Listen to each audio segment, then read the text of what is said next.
जय हिंद साथियों, welcome to self study classes with Sumit Jain YouTube channel में आप सभी का स्वागत है। दोस्तों, हमारा जो विस्तृत अध्ययन चल रहा है शिक्षा मनोविज्ञान का, उसी में हम अधिगम के सिद्धांत पढ़ रहे थे और अधिगम के सिद्धांत में हमारा अगला वीडियो है अधिगम स्थानांतरण। ठीक है, तो अधिगम स्थानांतरण को आपको पूरा अच्छे से पढ़ना है। जो भी हमारे नए साथी हैं वो जो पिछले वीडियो हैं उनको जरूर देखेंगे। ठीक है, वीडियो को सभी लोगों को लाइक करना है, शेयर करना है। अधिगम स्थानांतरण के जो प्रतिपादक माने जाते हैं वो थार्नडाइक माने जाते हैं साहब। इसका जो अर्थ होता है कि एक स्थिति में सीखा हुआ ज्ञान किसी दूसरी स्थिति में प्रयोग किया जाए तब उसे स्थानांतरण कहते हैं। जी हाँ दोस्तों, सभी लोगों को पता है कि हम कोई एक चीज सीखते हैं और वही सीखे हुए ज्ञान का जब हम दूसरे किसी चीज को सीखने में या करने में उपयोग करते हैं तब उसे हम अधिगम का स्थानांतरण कहते हैं। ठीक है, तो ये चीज तो आपको समझ में आ गई होगी। अधिगम स्थानांतरण के प्रकार भी होते हैं। तो अधिगम स्थानांतरण के कुछ प्रकार होते हैं। एक तो होता है सकारात्मक स्थानांतरण, एक होता है नकारात्मक स्थानांतरण, ठीक है, और एक होता है शून्य स्थानांतरण। यानी कि ये तीन प्रकार के स्थानांतरण होते हैं। आप जो सीखते हैं, आप जो अधिगम करते हैं, उसका जो स्थानांतरण होता है वो कितने प्रकार से होता है? तीन प्रकार से होता है। ठीक है, तो सबसे पहले कौन सा है? सकारात्मक स्थानांतरण। यानी कि धनात्मक अनुकूल जब एक स्थिति में सीखा हुआ ज्ञान किसी दूसरी स्थिति में सहायक होता है तो वो क्या कहलाता है? सकारात्मक स्थानांतरण कहलाता है, धनात्मक स्थानांतरण कहलाता है। ठीक है, जैसे बात कर लेते हैं कि साइकिल चलाने वाला स्कूटर आसानी से सीख जाता है। तो आप साइकिल चलाना सीख रहे थे, लेकिन साइकिल चलाने वाला जो आपका ज्ञान है वो आपको स्कूटर चलाने में भी मदद कर रहा है। तो ये क्या है? ये अधिगम का सकारात्मक स्थानांतरण है। ठीक है, तो ये चीज आप समझ गए होंगे। जैसे संस्कृत भाषा का ज्ञान हिंदी भाषा में भी सहायक है, तो ये आपका अधिगम का सकारात्मक स्थानांतरण कहलाएगा। ठीक है, अगर आपसे पूछा जाए कि साइकिल चलाने वाला स्कूटर आसानी से सीख जाता है, ये किस प्रकार का स्थानांतरण है? आपके ऑप्शन होंगे सकारात्मक स्थानांतरण, नकारात्मक स्थानांतरण, शून्य स्थानांतरण, या फिर इनमें से कोई नहीं।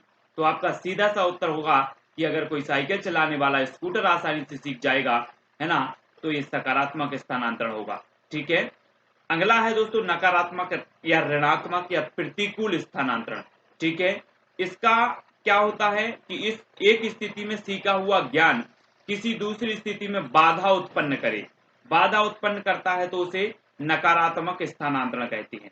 ठीक है, ये चीज बहुत अच्छे से समझना है कि एक आप कोई चीज सीख रहे हैं और वही जो ज्ञान है दूसरी चीज में आपको बाधा उत्पन्न कर रहा है तो इसे क्या कहेंगे? नकारात्मक स्थानांतरण कहेंगे। जैसे बात करें अमेरिका का ड्राइवर भारत में ड्राइविंग करने में बाधा उत्पन्न होती है उसे। ठीक है, तो ये क्या है? नकारात्मक स्थानांतरण है। कला विषय के छात्र को गणित विषय पढ़ने में बाधा आएगी, तो ये क्या है? नकारात्मक स्थानांतरण होता है। तो इस प्रकार से सकारात्मक और नकारात्मक ये दो प्रकार के स्थानांतरण अधिगम के हमने देख लिए हैं। अब बात कर लेते हैं शून्य स्थानांतरण। शून्य स्थानांतरण की जब बात होती है तो जब एक स्थिति में सीखा हुआ ज्ञान किसी दूसरी स्थिति में ना तो सहायक है और ना ही बाधा उत्पन्न कर रहा है, तो वो क्या है? शून्य स्थानांतरण है। अब कोई ज्ञान आप सीख रहे हैं, साइकिल चलाना आपने सीखा है, और साइकिल चलाने वाला जो आपका ज्ञान है, जो आपका अधिगम है, वो ना तो किसी चीज में बाधा उत्पन्न कर रहा है ना आपके लिए सहायक सिद्ध हो रहा है, तो वो क्या है? शून्य स्थानांतरण हो जाएगा। ठीक है, जैसे बात करें कबीर के दोहे याद करने पर भी रहीम के दोहे याद करने में उतना ही समय लगेगा। अब जैसे कबीरदास जी के दोहे आप याद कर लेते हैं, ठीक है, और आपको रहीम जी के दोहे याद कर रहे हैं, तो कबीर जी के जो दोहे आपने याद किए हैं वो रहीम जी के दोहे याद करने में ना तो आपके लिए सहायक हैं और ना ही आपके लिए बाधा उत्पन्न कर रहे हैं। मतलब क्या है? ये शून्य स्थानांतरण कहलाएगा। तो यहां पर दोस्तों हमने क्या देखा? अधिगम स्थानांतरण के कुछ प्रकार हैं, सकारात्मक, नकारात्मक और शून्य स्थानांतरण। ठीक है, ये आपने देख ली है। अगर एक उदाहरण आपको दिया जाता परीक्षा में, सिंपल सा क्वेश्चन पूछा जाता है कि कबीर के दोहे याद कर लेने पर भी रहीम के दोहे याद करने में उतना ही समय लगता है, अधिगम का कौन सा स्थानांतरण है? तब आपको पता होगा शून्य स्थानांतरण। ठीक है, याद रखना है। बात कर लेते अधिगम का वक्र। अधिगम के जो वक्र होते हैं, है ना, कि अधिगम आप देखते होंगे कि अधिगम एक प्रकार से पहले क्या होता है, कोई व्यक्ति लगातार सीखता जाता है, फिर उसकी गति धीरे धीरे कम होती जाती है, धीरे धीरे बढ़ जाती है, कम होती है। ये अधिगम के वक्र कहलाते हैं। ठीक है, अधिगम वक्र हम उसे कहते हैं जो सीखने के कम, अधिक, शून्य आदि को प्रदर्शित करता है, कम भी करता है, अधिक भी करता है, शून्य भी करता है, ये प्रदर्शित करे वो क्या कहलाएगा, अधिगम के वक्र कहलाएंगे। ठीक है, अधिगम के वक्र जो होते हैं वो चार प्रकार के होते हैं दोस्तों। एक तो होता है सरल रेखीय वक्र। सरल रेखीय वक्र आप चित्र के माध्यम से यहाँ पर देखे होंगे, ये सरल रेखीय वक्र है। जब सीखने की गति एक समान होती है उसे सरल रेखीय वक्र से प्रदर्शित करते हैं। जैसे बिल्कुल एक समान है, शुरू से लेकर यहाँ से सीखने का वक्र चालू होता है और ये बिल्कुल अंत तक एक समान है, तो ये क्या हो जाएगा, सरल रेखीय वक्र कहलाएगा। ठीक है, अगर आपसे पूछा जाए कि सीखने की जो गति है वो कैसी है, एक समान है, प्रारंभ से लेकर अंत तक एक समान है, तो ये किस प्रकार का वक्र होगा, तब आपका उत्तर होता है सरल रेखीय वक्र। ठीक है, बात कर लेते हैं उन्नतोदर वक्र। उन्नतोदर वक्र इस प्रकार से आपको चित्र दिख रहा है, इस चित्र के माध्यम से देखें उन्नतोदर वक्र। इसमें आरंभ में सीखने की गति क्या होती है, तीव्र होती है, फिर धीरे धीरे मंद हो जाती है। इस प्रकार से आप चित्र में देखें कि यहाँ से आपकी जो गति है वो क्या है, तीव्र है, लेकिन धीरे धीरे धीरे धीरे ये क्या हो गई, यहाँ से नीचे होने लगी, यानी कि मंद होने लगी। तब आपका जो वक्र कहलाएगा वो क्या कहलाएगा, उन्नतोदर वक्र कहलाएगा। आपसे एक क्वेश्चन सीधा सा आएगा, पूछा जाएगा कि कौन से वक्र में, अधिगम का वो कौन सा वक्र है जिसमें आरंभ में सीखने की गति तीव्र और बाद में धीरे धीरे मंद हो जाती है, वो वक्र कौन सा कहलाता है, तो वो वक्र कहलाता है उन्नतोदर वक्र। ये चीज याद रखनी है, यहां से एक क्वेश्चन आपका बनेगा ही, तो इसको अच्छे से पढ़े। ठीक है, नेक्स्ट है नतोदर वक्र। नतोदर वक्र, इसमें आरंभ से सीखने की गति मंद हो जाती है, बाद में धीरे धीरे तीव्र होता है। तो यहां पर देखें कि इस प्रकार से ये वक्र है, यहां से आपकी गति मंद है, धीरे धीरे तीव्र हुई, मंद हुई, तीव्र है। ठीक है, तो इस प्रकार से नतोदर वक्र कहलाता है। ठीक है, क्या है, नतोदर वक्र। तो हमने यहाँ पर देखे दोस्तों कौन कौन से सरल रेखीय वक्र, उन्नतोदर वक्र, नतोदर वक्र। अब देख लेते हैं मिश्रित वक्र। मिश्रित वक्र में आप यहाँ से देख रहे हैं कि चित्र के माध्यम से भी आप समझोगे, कभी ज्यादा तीव्र गति से सीख रहे हैं, कभी कम तीव्र गति से, फिर ज्यादा फिर कम, इस प्रकार से मिश्रित वक्र कहलाएगा। ठीक है, उन्नतोत्तर और नतोत्तर का जो मिला जुला रूप है वो क्या है, मिश्रित वक्र है।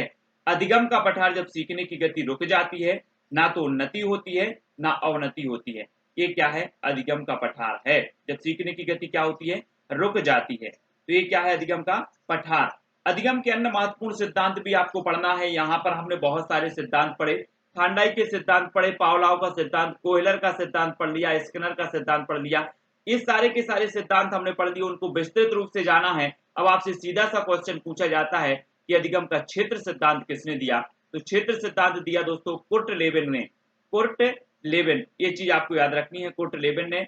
उद्देश्यवाद या संकेतवाद का सिद्धांत किसने दिया, तो टालमैन ने। टालमैन ने। प्रतिस्थापन का सिद्धांत किसने दिया, गुथरी ने। ठीक है, अनुभवजन्य अधिगम सिद्धांत किसने दिया, कार्ल रोजर्स ने। और मानवतावादी अधिगम सिद्धांत अब्राहम मास्लो ने दिया है।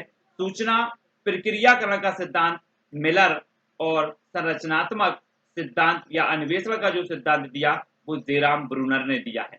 तो ये कुछ सिद्धांत हैं जो आपको पढ़नी है। क्षेत्र सिद्धांत की अगर बात करें, अगर इसको याद करना है तो कैसे करेंगे, यहाँ पर आया है कुर्ट, कुर्ट से आप कुत्ता ले लें, है ना।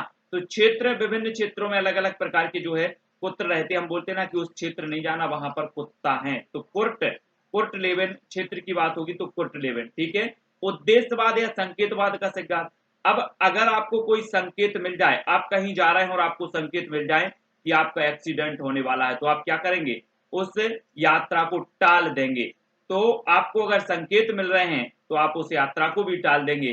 तो उद्देश्यवाद या संकेतवाद का जो सिद्धांत है वो किसने दिया, टालमैन ने दिया। आप टाल देंगे तो टालमैन। ठीक है, प्रतिस्थापन का सिद्धांत, प्रतिस्थापन। अब कोई भी चीज आप स्थापना कर रहे हैं, कोई भी चीज की स्थापना कर रहे हैं, तो क्या आप उसे गूंथ गूंथ के कर देंगे कि आप बहुत अच्छे से करेंगे। तो हमें किसी भी चीज की स्थापना करनी है तो गूंथना नहीं है, यानी कि गुथरी, गुथरी नहीं बनाना है, प्रतिस्थापन में गुथरी नहीं बनाना है।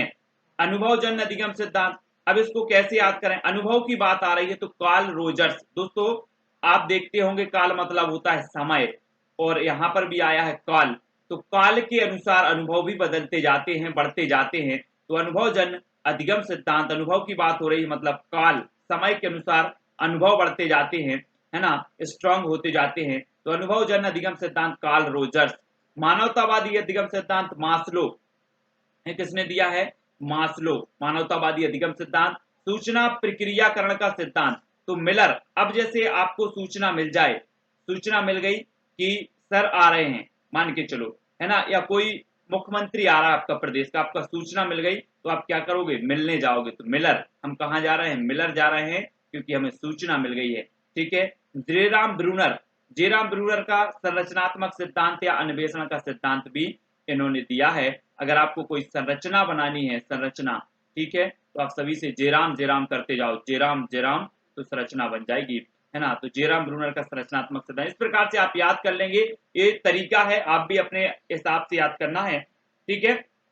अब आपको वीडियो कैसा लगा? विभिन्न प्रकार के जो सिद्धांत हैं, वीडियो के माध्यम से मैंने आपको बहुत सारे सिद्धांत बताए, विस्तृत अध्ययन पढ़ा, जहां जिस प्रकार के क्वेश्चन पूछे जाते हैं उस प्रकार के क्वेश्चनों की चर्चा हमने वीडियो के माध्यम से की है। और अधिगम का जो सिद्धांत है, अपने अधिगम के सिद्धांत इकाई 2 है आपकी, वो आज कंप्लीट होती है यहाँ पर। तो पूरा वीडियो जरूर देखें, ये सीरीज जरूर देखें। ठीक है।